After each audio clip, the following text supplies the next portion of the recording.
وداعيا إلى الله بإذنه وسراجا منيرا صلى الله تعالى عليه وعلى آله وأصحابه وسلم تسليما كثيرا كثيرا أما بعد فأعوذ بالله من الشيطان الرجيم بسم الله الرحمن الرحيم والذين أوتوا العلم درجات وقال رسول الله صلى الله عليه وسلم من جاءه الموت وهو يطلب العلم ليحيي به الإسلام فبينه وبين النبيين درجة واحدة أو كما قال عليه الصلاة والسلام اللهم صل على سيدنا محمد وعلى آل سيدنا محمد كما صليت على سيدنا إبراهيم وعلى آل سيدنا إبراهيم إنك حميد مجيد اللهم بارك على سيدنا محمد وعلى آل سيدنا محمد كما باركت على سيدنا إبراهيم وعلى آل سيدنا إبراهيم إنك حميد مجيد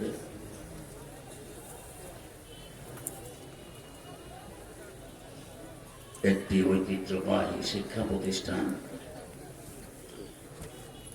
বান্দু আইন দারুল উলুম মাদ্রাসার উদ্যোগে আজকের এই মহাসমাবেশ।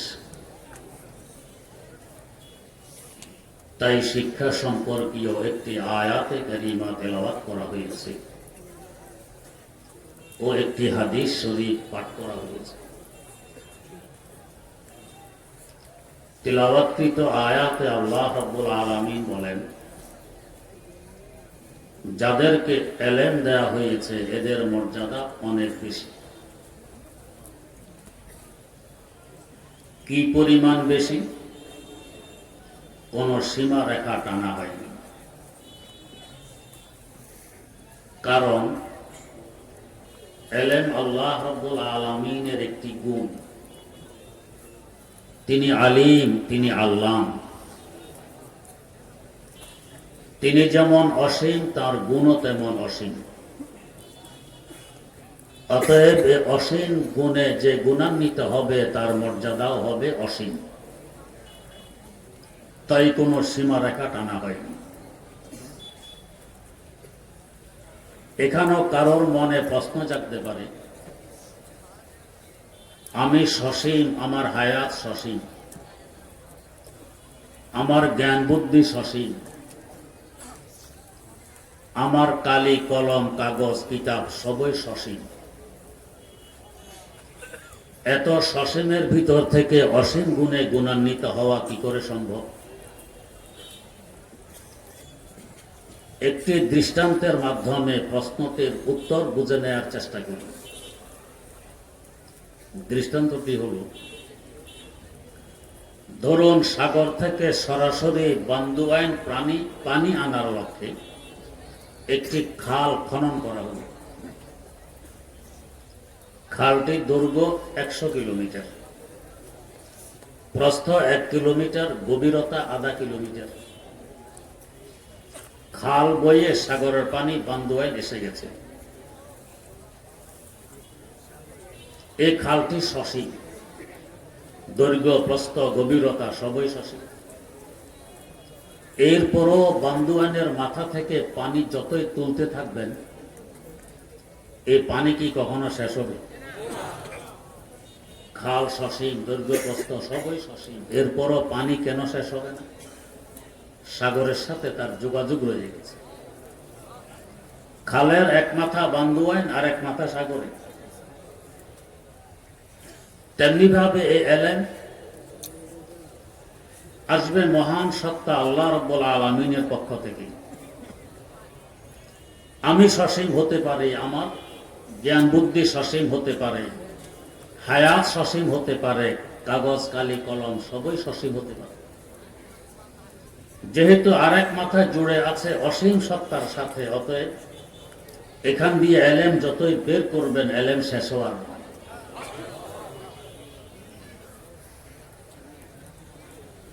না হোস নস গায়তে দারাদ নসাধি রাসাকুন পায়া, না হোস নস গায়তে দারাদ নসাধি রাসাকুন পায়া, বমিরা তৃষ্ণা মুস্তাসকি দরিয়া হাম চুনা বাকি। এই মহাসাগরের কোনো কুল কিনারা নেই, অসীম সাগর। দ্বিতীয় নম্বরে বুঝার বিষয়, যাদেরকে এলেম দেওয়া হয়েছে তাদের মর্যাদা অনেক বেশি, কই বেশি।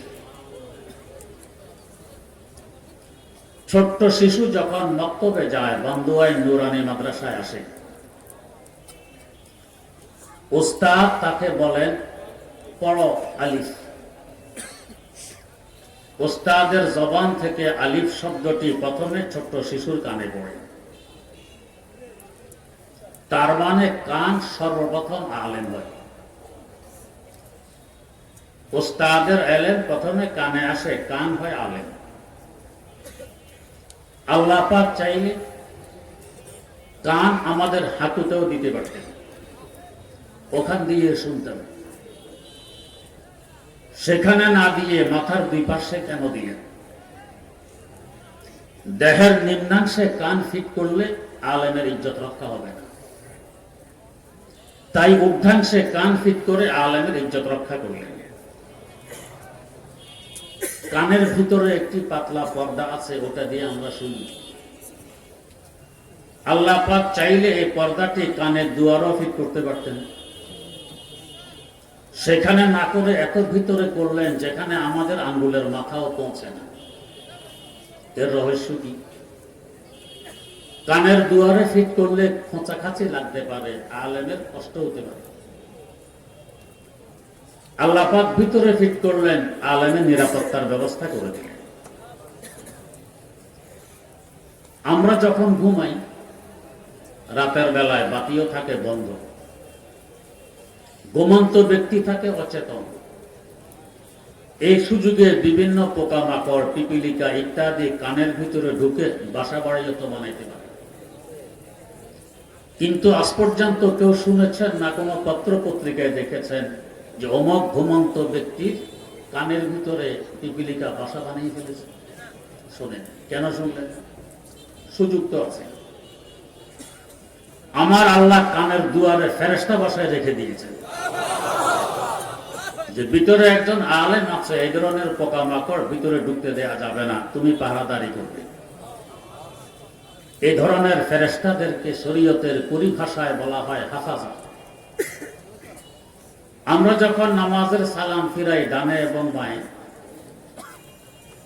ডানে সালাম ফিরানোর সময় নিয়ত করতে হয়, আমার ডান দিকে যে মুসল্লিগণ আছেন, ইমামও যদি আমার ডান দিকে থাকেন, তাদের নিয়ত।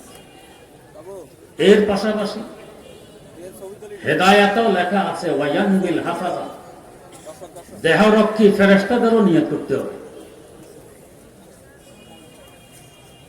এরা আমাকে রক্ষণাবেক্ষণ করে। উস্তাদের জবান থেকে আলিফ শব্দ শোনার পর ছোট্ট শিশুটি নিজের জবান ব্যবহার করে পড়ে আলিফ, তার মানে 2 নম্বরে আলেম হয় আমাদের জবান, আমাদের জিহ্বা। আল্লাহ পাক চাইলে জিহ্বা হাঁটুতে দিতে পারতেন, ওখান দিয়ে আমরা কথাবার্তা বলতাম। সেখানে না দিয়ে দেহের ঊর্ধ্বাংশে কেন দিলেন? নিম্নাংশে দিলে আলেমের ইজ্জত রক্ষা হবে না, আলেমের ইজ্জত রক্ষার্থে ঊর্ধ্বাংশে দিলেন। এর পাশাপাশি একটি সংরক্ষিত ঘরের ভিতরে থাকার ব্যবস্থা করে দিলেন। জিহ্বাতে আমাদের মুখের ভিতরে সংরক্ষিত একটি ঘর, এর সাথে তার চতুর্পার্শ্বে 32 জন পুলিশ দাঁড় করাই রেখে দিলেন। যখন দুই মায়ের দাঁত একত্রিত করা হয়, বাইরে থেকে সহজে কিছু জিহ্বা পর্যন্ত পৌঁছতে পারবে না, এরা পাহারাদারি করে। এখানে কেউ প্রশ্ন করতে পারে, যদি জিহ্বার পাহারাদারির জন্যই এই পুলিশগুলো দাঁড়াইয়ে থাকে, মাঝে মধ্যে আবার কামড় মারে কেন? আমাদের দেশেও তো পুলিশ আছে। পুলিশের মূল উদ্দেশ্য কি জনগণের সেবা না ডান্ডা লাগানো? সেবা। এরপরও মাঝে মধ্যে ডান্ডাও তো লাগায়। কখন লাগায়? জনগণ যখন সীমা লঙ্ঘন করে তখন ডান্ডা লাগায়। এর আগ পর্যন্ত জনগণের সেবক। জিহ্বা নামক আলেম যখন তার সীমা অতিক্রম করে, তখন এই পুলিশগণ সতর্ক করে যে হুজুর, আপনি তো আপনার এরিয়া ছেড়ে বেরিয়ে এসে গেছেন, আপনি ভিতরে ঢুকুন। জিহ্বা আপন জায়গায় থাকা অবস্থায় হাজার চেষ্টা করলেও কি কামড় দিতে পারবেন? পারবেন। এর পাশাপাশি আল্লাহ পাকে ঘরের গেটের ব্যবস্থা করে দিলেন, দুইটি ঠোঁট বন্ধ করলে ভিতরে বাতাসও ঢুকতে পারে না। এত ব্যবস্থাপনা আলেমের জন্য, আলেমের ইজ্জত রক্ষা। ওয়াল্লাযীনা উতুল ইলমা দারাজাত। ওস্তাদের জবান থেকে শুনে কান আলেম হলো, পড়ে জিহ্বা আলেম হলো। এবার দেখে দেখো পড়ার যোগ্যতা এসে গেছে, এবার সে দেখে দেখে পড়ে। তার মানে 3 নম্বরে আলেম হলো তার চোখ। আল্লাহ পাক চাইলে চোখ হাঁটুতেও দিতে পারতেন, ওখান দিয়ে দেখে দেখে আমরা হাঁটতাম। সেখানে না দিয়ে দেহের ঊর্ধ্বাংশে কেন দিলেন? সে একজন আলেম, নিম্নাংশে ফিট করলে আলেমের ইজ্জত রক্ষা হবে না, ঊর্ধ্বাংশে ফিট করলেন আলেমের ইজ্জত রক্ষা। এর পাশাপাশি উপরে নিচে 2টি পাতা সৃষ্টি করে দিলেন, চোখের পাতা। বন্ধ করলে বাতাসও ঢুকতে পারে না, চোখের হেফাজত করতেছে। কিন্তু এই পাতা যদি বন্ধ করে রেখে দিই, দেখবো কিভাবে, পথ চলবো কিভাবে, লেখাপড়া করবো কিভাবে? খুলতে হবে। এই সুযোগে যদি চোখের শত্রু ধুলাবালি, ময়লা ইত্যাদি ঢুকে পড়ে, আল্লাহ পাক পাতার কিনারায় পাপড়ি সৃষ্টি করে দিলেন, পাপড়ির মাথাগুলো উপরের দিকে বাঁকা, সহজে যাতে কোনো ময়লা ডিস্টার্ব করতে না পারে। ওয়াল্লাযীনা উতুল ইলমা দারাজাত। কান বলেন, জিহ্বা বলেন, চোখ বলেন, এরা বসবাস করে আমাদের চেহারায়। তার মানে আমাদের চেহারা হলো ওলামা বাজার, আলেমদের বাজার, আলেমদের বস্তি, আলেমদের গ্রাম, আলেমদের বাসস্থান। আলেমের ফজিলত যে পরিমাণ, তার বরকতে আলেমদের বস্তিরও ফজিলত বেড়ে যায় ওই পরিমাণ। কোন অপরাধীকে যদি ব্যত্রাঘাত করতে হয়, অপরাধ অনুবাদে পিঠে ব্যত্রাঘাত করতে পারবে না, চেহারায় আঘাত করা যাবে না। ওস্তাদের জন্য ছাত্রের চেহারায় আঘাত করা হারাম। স্বামীর জন্য স্ত্রীর চেহারায় আঘাত করা কবিরা গুনাহ। এমনকি পিতামাতার জন্য আপন সন্তান সন্ততির চেহারা আঘাত করা অবৈধ, হারাম হবে, কবিরা গুনাহ। চেহারার এত মূল্য কেন? আলেমদের বস্তি। যেই বস্তিতে, যে এলাকায় আলেমরা বসবাস করেন, যে এলাকায় আলেমের পদধূলি পড়ে, যে এলাকায় আলেমের সেজদা সংগঠিত হয়, যে এলাকায় আলেমের চোখের পানি ঝরে, এলাকার মূল্য বেড়েছে। আমার ওস্তাদ কায়েদে মিল্লত হযরত মাওলানা হাফিজ হুজুর রাহিমাহুল্লাহ ঢাকা দোহার থানা শিলাকোঠা এমদাদুল উলুম মাদ্রাসার মাহফিলে যাচ্ছেন। মাদ্রাসার মোহতামিম সাহেব একটি মসজিদ দেখাই আমাকে বললেন, মোহতামিম সাহেব এখনো জীবিত আছেন, জনাব মাওলানা হাফেজ আব্দুর রহিম জিদা মজবুর। তার সাহেবজাদা এবং ওই এলাকার কিছু মেহমান আছে, এখানে এসেছেন। তিনি বললেন যে হাফিজ হুজুর রাহিমাহুল্লাহু তাআলাকে আমি নিয়ে আসতেছি মাহফিলে। সুদিন কাল শুকনো খাল খালের তলা দিয়ে আমরা হেঁটে আসতেছি। এখানে এসে হযরত বললেন নামাজ পড়ে নি। খালের তলা দাঁড়াইয়ে হযরত নামাজ পড়লেন। 2-4 দিন পর দেখি এলাকার লোকেরা খালটি ভরাট করে ফেলতেছে। জিজ্ঞেস করলাম কি ব্যাপার, খাল ভরাট করছো? এরা উত্তর দিল যে আমরা সিদ্ধান্ত নিয়েছি আমরা এখানে মসজিদ দিব। আল্লাহর এক ওলি কপাল পড়েছে খালের তলায়, সে কপালের ইজ্জত রক্ষার্থে আল্লাহ পাক খালের তলাকে মসজিদে রূপান্তরিত করে দিল। কিয়ামত পর্যন্ত এখানে নেককার, মুত্তাকি, পরহেজগার, নামাজি বান্দাদের কপালই পড়বে। সোহবতে সালে তোরা সালে কোনা দে, সোহবতে কালে তোরা কালে কোনা। নেককার বান্দাদের সংসদে গেলে শুধু মানুষ যে নেককার হয়, ফজিলতপূর্ণ হয় তা নয়, অন্যান্য মাখলুকও ফজিলতপূর্ণ হয়। বুখারী শরীফে একটি হাদিস আছে, বনি ইসরাইলের এক ডাকাত মানুষ খুন করে মাল লুট করত। এভাবে খুন করতে করতে তার খুনের সংখ্যা দাঁড়ায় 99।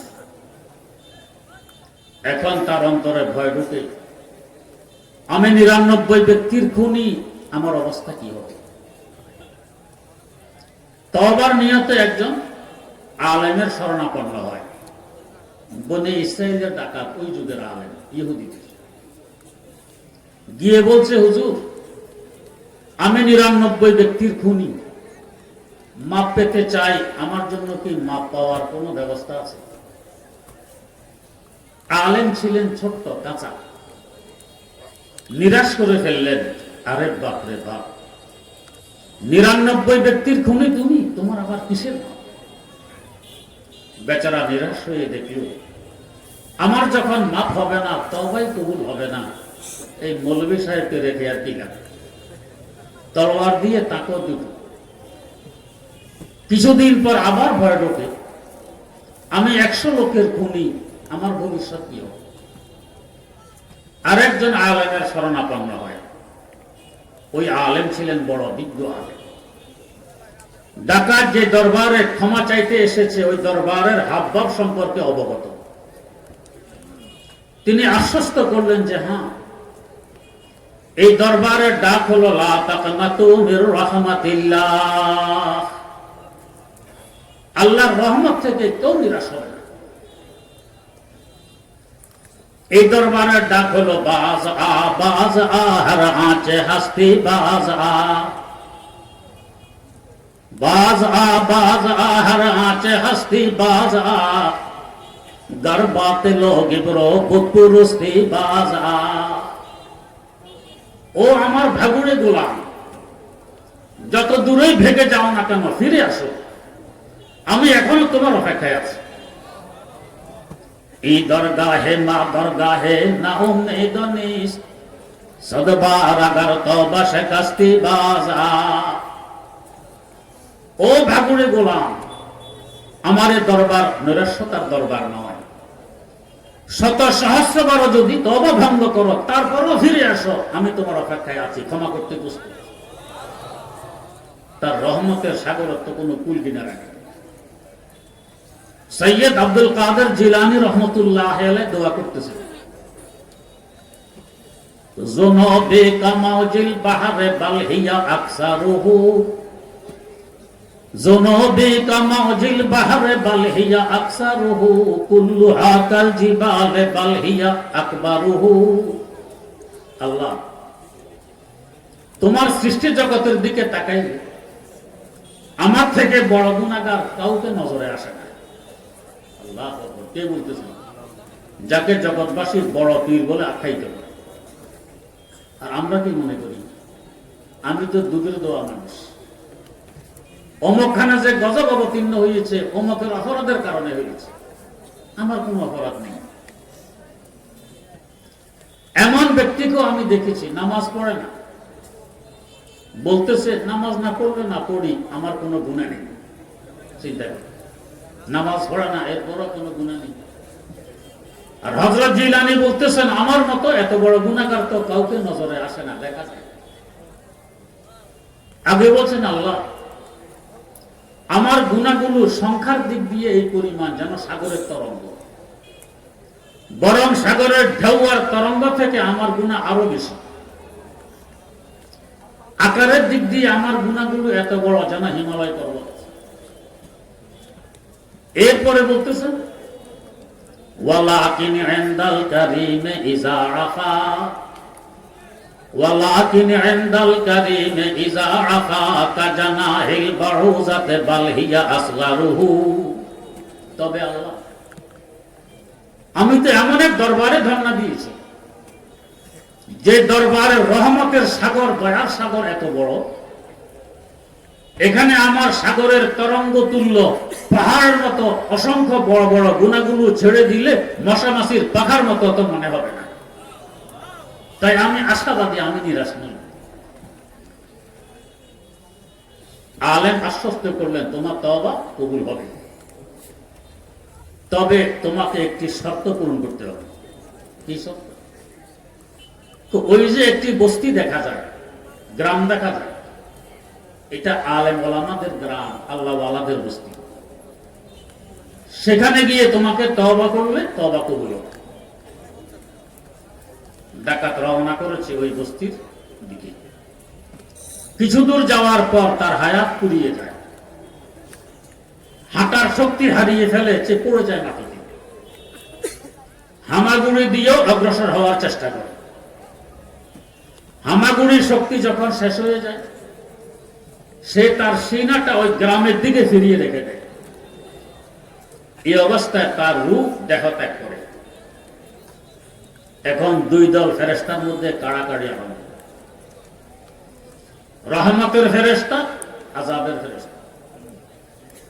আযাবের ফেরেশতারা বলছেন এই তো 100 লোকের খুনি, এখনো ওই বস্তিতে পৌঁছেনি, তওবা করেনি, তার গুনাহ রয়ে গেছে। অতএব তার রূহ আমরা নিয়ে সিজ্জিনে রাখবো। রহমতের ফেরেশতারা বলছেন সে তো রওনা করেছে ওই বস্তিতে পৌঁছার নিয়তে। আল্লাহ পাক হায়াত দিলে তো পৌঁছতো, আল্লাহ পাক হায়াত দেননি, তাই পৌঁছতে পারেনি। পৌঁছলে তো তওবা করত, তওবা করলে তওবা কবুল হয়ে যেত। অতএব তার রূহ আমরা নিয়ে ইল্লিয়িনে রাখবো। আল্লাহ পাক সব দেখতেছেন, বুঝতেছেন, শুনতেছেন, জানতেছেন। আরেকজন ফেরেশতাকে ডেকে পাঠালেন, যাও এদের কাড়াকাড়ি মীমাংসা করে আসো। ফেরেশতা জানতে চাইলেন আল্লাহ কোন ফর্মুলার ভিত্তিতে মীমাংসা করব, মীমাংসার নীতি কি হবে। আল্লাহ পাক ফর্মুলা জানিয়ে দিলেন। ডাকাত যেখান থেকে রওনা হয়েছে ওখান থেকে মাপতে মাপতে যেখানে গিয়ে মারা গেছে ওখান পর্যন্ত পৌঁছবে। অতঃপর মারা যাওয়ার জায়গা থেকে মাপ দিতে দিতে ওই আল্লাহ ওয়ালা আলেম ওলামাদের গ্রাম পর্যন্ত পৌঁছবে। এরপর তুলনা করে দেখবে কোন দিকের রাস্তা লম্বা। যদি দেখো সামনের দিকের রাস্তা লম্বা, তার অর্থ হবে এখনো সে তওবা থেকে দূরে আছে, তখন তার রূহ আযাবের ফেরেশতাকে দিয়ে দিবে। আর যদি তার বিপরীত দেখো, পিছনের রাস্তা লম্বা, সামনের রাস্তা কম, তার অর্থ হবে তওবার দিকে অধিক এগিয়ে গেছে, তখন তার রূহ রহমতের ফেরেশতাকে দিয়ে দিবে। ফেরেশতা এই ফর্মুলার নীতি নিয়ে আসতেছেন, সিদ্ধান্ত দিবে। আমার আল্লাহ তো দয়ার সাগর। তাই কোন আল্লাহর ওলি বললেন আয় রব তো কারিমি ও রাসূলে তো কারিমি, আয় রব তো কারিমি ও রাসূলে তো কারিমি, সদ শুকরকে হাসতে মুমিয়ানে দো কারিমি, সদ শুকরকে হাসতে মুমিয়ানে দো কারিমি। আল্লাহ তুমি এক মেহেরবান খোদা, তোমার হাবিব আরেক মেহেরবান রাসূল, দুই মেহেরবানের মধ্যখানে আমরা গুনাহগার উম্মত। আমরা আশাবাদী, আমরা নিরাশ নই। দুই মেহেরবান মিলে কি আমাদেরকে ফেলে দিতে পারে? আল্লামা হালি তাই মুসাদ্দাসের মধ্যে লিখেছেন हम नेक हैं या बद हैं फिर आखिर है तुम्हारे, हम नेक हैं या बद हैं फिर आखिर है तुम्हारे, निस्बत बहुत अच्छी है मगर हाल बुरा है, निस्बत बहुत अच्छी है मगर हाल बुरा है। আল্লাহ, আমরা নেককার হই আর বদকার হই, আমাদের সম্বন্ধ অনেক ঊর্ধ্বে। তোমার দিকে সম্বন্ধ দেখলে দেখা যায় আমি তোমার বান্দা, তোমার হাবিবের দিকে সম্বন্ধ করলে আমি তার উম্মত। তাই আমি আশাবাদী, আমি নিরাশ নই। ফেরেশতা নীতি নিয়ে আসতেছেন রাস্তা মাপ দিয়ে। বাস্তবে পিছনের রাস্তা কম, সামনের রাস্তা বেশি। দেয়া ফর্মুলা অনুযায়ী তার রূহ আযাবের ফেরেশতারা নিয়ে সিজ্জিনে রাখবে, লোকটি জাহান্নামী হবে। আমার আল্লাহর রহমতের সাগর তো কুল কিনে রাখবে। ফেরেশতা আসার আগে আগে আল্লাহ পাক পিছনের রাস্তাকে আদেশ করলেন, ও রাস্তা তুই লম্বা হয়ে যা। সামনের রাস্তাকে হুকুম দিলেন, ও রাস্তা তুই খাটো হয়ে যা। হুকুম পাওয়া মাত্র পিছনের রাস্তা লম্বা, সামনের রাস্তা খাটো হয়। একে বলা হয় তাইয়ুল আরজ, জমি লম্বা হয় আর খাটো হয়। ফেরেশতা এসে এখন মাপ দিতেছেন, কাজ তো হয়ে গেছে। এই রহস্য বুঝার ক্ষমতা আমাদের নেই। আসতি বর্রো কেসে দি হাম চমৎকার আমদি, বাখুদি খুদ্দর তামাশা সোয়ে বাজার আমদি, শোরে মানসুর আজ কুজা হো দারে মানসুর আজ কুজা, খুজ্জাদি বাঙ্গে আনাল হক বরসারে দার আমদি, খুজ্জাদি বাঙ্গে আনাল হক বরসারে দার আমদি। 100 লোকের গুণে এখন সে জান্নাতি। বরকত কিসের? আলেম ওলামাদের বস্তি, আল্লাহওয়ালাদের বস্তি। এখনো সে বস্তিতে পৌঁছে নেই, বস্তির রাস্তায় উঠেছে মাত্র। আরে বিল্লাহ আল্লামা রুমি রহমতুল্লাহ আলাইহি বলেন, তো দরসে রাতে মুস্তাকিমায়ে দিল কাছে গুমরাহানিস। বান্দা, তোমার আমার মতো দুর্বলের পক্ষে নিজ শক্তি ব্যবহার করে গন্তব্যে পৌঁছা কি আদৌ সম্ভব? তুমি চেষ্টা করে সিরাতে মুস্তাকিমে কদম রাখো, গন্তব্যে তো আমার আল্লাহর রহমত পৌঁছাই দিবে। আলেম ওলামাদের বস্তিতে পৌঁছেনি, বস্তির রাস্তায় উঠেছে। বস্তির রাস্তার বরকতে 100 লোকের খুনি এখন জান্নাতি। এই দারুল উলুম বান্দুয়াইন মাদ্রাসার নেই, মাদ্রাসাগুলো হলো আলেম ওলামাদের বস্তি। এখানে আলেমরা বসবাস করেন। এই প্রতিষ্ঠানের সুবাদে দেশ বিদেশের বহু বুজুর্গ আলেম ওলামার পদধূলি এখানে পড়ে। সেজদা এখানে সংগঠিত হয়, চোখের পানি এখানে ঝরে। এই জায়গার মূল্য অনেক বেশি। মূল্যবান জায়গার সাথে সম্পর্ক রাখলে মূল্য বাড়ে। আল্লাহ মাহফুরও যদি কেউ বিদ্বেষ পোষণ করে, শত্রুতা পোষণ করে, ধ্বংস হয়ে যায়। আল্লাহ পাক দুনিয়াতেও দেখাইয়ে দেন, আলেম ওলামার বিরুদ্ধাচারণকারী, আলেম ওলামার বিদ্বেষী, মাদ্রাসার বিদ্বেষী, এটা দুনিয়াতে ধ্বংস হয়ে যায়। আল্লামা রুমি লিখেছেন, খোদা খা হাদকে পর্দা কাজ দৌরাদ, মায়লা সুন্দর তড়না এনে কাঁবোরাদ, মায়লা সুন্দর তড়না এনে কাঁবোরাদ। আল্লাহ যদি কাউকে ধ্বংস করতে চান তো নেককার আল্লাহওয়ালা আলেম ওলামাদের বিরুদ্ধে লাগাই দেয়। যখন দেখবেন কেউ আলেম ওলামাদের বিরুদ্ধাচারণ করে, নেককার বান্দাদের কুৎসা রটায়, বুঝবেন তার ধ্বংস অনিবার্য। তো বলছিলাম আমাদের চেহারা আলেম ওলামাদের বস্তু। কান বলেন, জিহ্বা বলেন, চোখ বলেন, এগুলোকে নিয়ন্ত্রণ করে আমাদের ব্রেন। তার মানে ব্রেন হলো ওস্তাদুল ওলামা, আলেমদের ওস্তাদ। তাই ব্রেনকে আল্লাহ পাক স্থান দিলেন সকলের ঊর্ধ্বে, ইজ্জত আরো বেশি দিলেন। তো দিলেন, হেফাজত কি পরিমাণ করলেন?